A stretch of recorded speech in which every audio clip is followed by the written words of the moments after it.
Watch closely this video interview between a hiring manager at Vidoc Security Lab and a job candidate. Can you take your hand and put it like in front of your face to like cover it partially? No, it's not a joke because I can see that you're using some kind of software. The applicant was hiding his true identity by using a deepfake AI filter. Something was really off. I wanted to have a proof that he was a real person or not. And the first thing that came to my mind was, let's put your hand in front of your face, because I knew AI tools that change your face, like Snapchat filters, they won't work when you partially occlude the face. I asked him to do it and he knew that the filter would break and he didn't do it. At this point, I was like 100% sure that he was trying to trick me. Okay, thank you. Bye-bye. As AI technology rapidly evolves, fake AI-generated job candidate profiles are undermining the hiring process. Research and advisory firm Gartner predicts that by 2028, 1 in 4 job candidates worldwide will be fake. Deepfake candidates are infiltrating the job market at a crazy, unprecedented rate.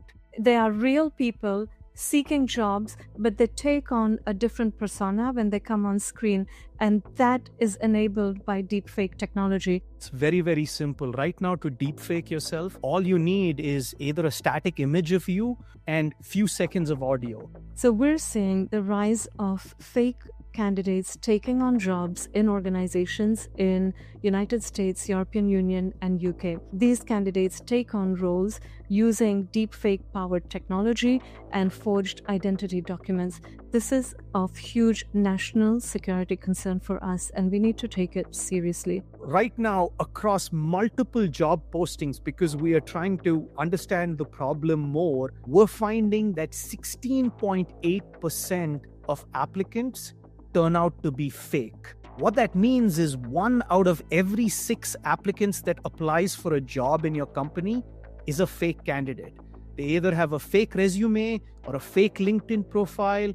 The places that they've worked in are fake, or they're applying from North Korea, or they're trying to misrepresent themselves in some sort of way. Here's how deepfake job seekers are infiltrating the labor market.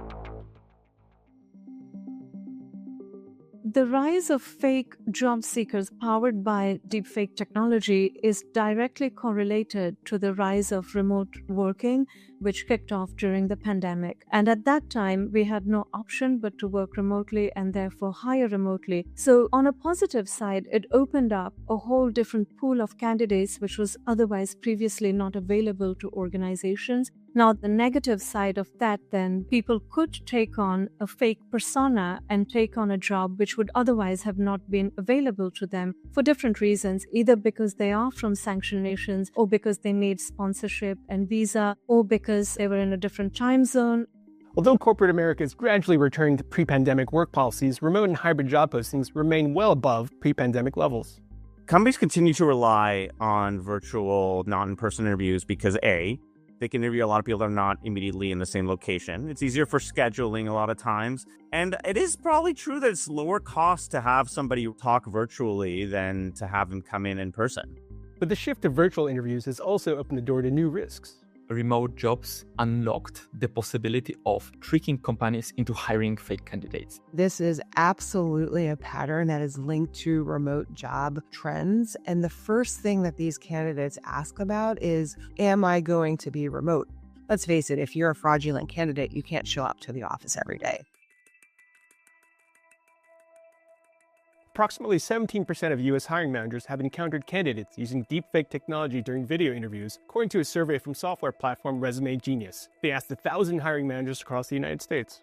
When you hire a fake worker, they can gain access to the servers that contain sensitive data, and also the person will be able to steal data from the company. So the person will be able to probably talk with other people and try exfiltrating data from them. Once this individual comes into the organization, they are then quite likely writing malicious code or vulnerable code, which means they are leaving the door open for other types of fraud to happen to this company. Deepfake scams have already cost companies millions of dollars worldwide, and the threat is only growing. AI-generated fraud, including tactics like deepfakes, could cost the U.S. financial sector up to $40 billion by 2027, up from $12.3 billion in 2023. A lot of these deepfake candidates are just looking for paychecks. And sometimes they're looking for just 1 or 2 paychecks. And so that's the most simple risk. And then in other cases, they're remaining on the books, earning money over time, and sending that money back to wherever is the crime syndicate that they're connected to. Fraudulent job seekers can originate from anywhere. Fake candidates linked to North Korea have drawn significant headlines in recent months. In May 2024, the Justice Department alleged that more than 300 U.S. companies had unknowingly hired imposters with ties to North Korea for remote IT roles, sending at least $6.8 million in earnings to the North Korean regime.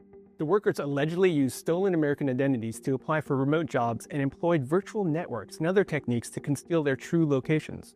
In the same year, cybersecurity company KnowBe4 revealed that it also inadvertently hired a North Korean IT worker using a stolen U.S. identity. He had a really good resume. We also asked them to submit credentials so that we could go through a background verification. The initial phone interviews went really well. We went through a couple of interviews, sent him a laptop, and within 10-15 minutes of him turning on the laptop, IT security reached out to them to find out, hey, what's going on? You're supposed to be a new employee turning on a laptop, and it looks like we're detecting some sort of a password-stealing Trojan trying to be installed. That person made up a bunch of weird excuses that didn't make any sense. And so I think within 31 minutes, we had already locked down that laptop so they couldn't do anything. It was a pretty quick response.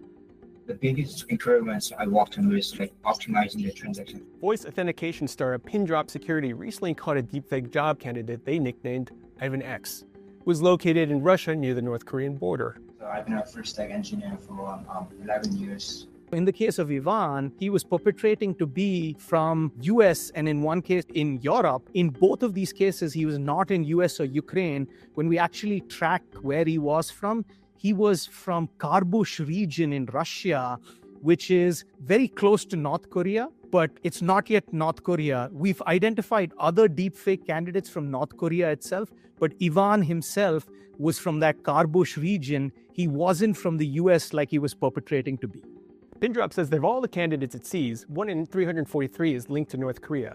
Among those, 1 in 4 used deepfake technology during a live interview. So when we hire fake candidates which are from sanctioned nations, it becomes a national security concern, because once these individuals are in an organization, they are taking that salary and funding activities back in those nations. And those activities can be illicit as well. So inadvertently, we are funding illicit activities in sanctioned nations. The second issue is that when they poison the algorithms, when there is an adversarial AI attack within the organization by this fake employee, our algorithms create outputs which are not intended to, and that can be malicious output. They can be racial, they can be segregating and causing a societal divide in our countries, etc. So without realizing, we are becoming a problem for social disruption, which is also a national security concern. With the number of fake job candidates on the rise, concerns are growing about their impact on remote hiring and corporate recruitment practices. If this trend continues, and if we will experience more and more fake candidates, every company that is hiring remotely will need to adjust their hiring processes. And probably they will have to switch to the offline interviews as if it was before the COVID. And only after the offline interviews, they will be able to hire the person to work for them remotely. It's expensive, but it works. We might also see, unfortunately, biases in hiring, because we might, for the worry of hiring a fake candidate, we might actually see a preference for hiring locally and therefore having all the interviews in person. The whole reason you need to worry about deep fake job seekers is, at the very least, they're making the real employees, potential employees and candidates, not able to get the job, or his job is easy. It can create all kinds of disruption, just making the hiring process longer and more expensive. Potentially you could even be applying for a job and someone's not sure whether you're real or not, and you don't even get that call, and you don't know why you didn't get the call. It was all because perhaps they saw something that made them think that maybe you're a deep fake candidate, even when you weren't. The worry you have, of course, is just the cost. It's, do employers engage in less hiring, or just spend a lot more time hiring and therefore able to make less hires? Is it much more frustrating, or does it cost more time or resources for candidates to prove they are real? And I think that's the biggest worry in some sense, is that it slows things down so much that people that would normally get jobs without this issue end up not getting them. because it throws sand in the gears of the process.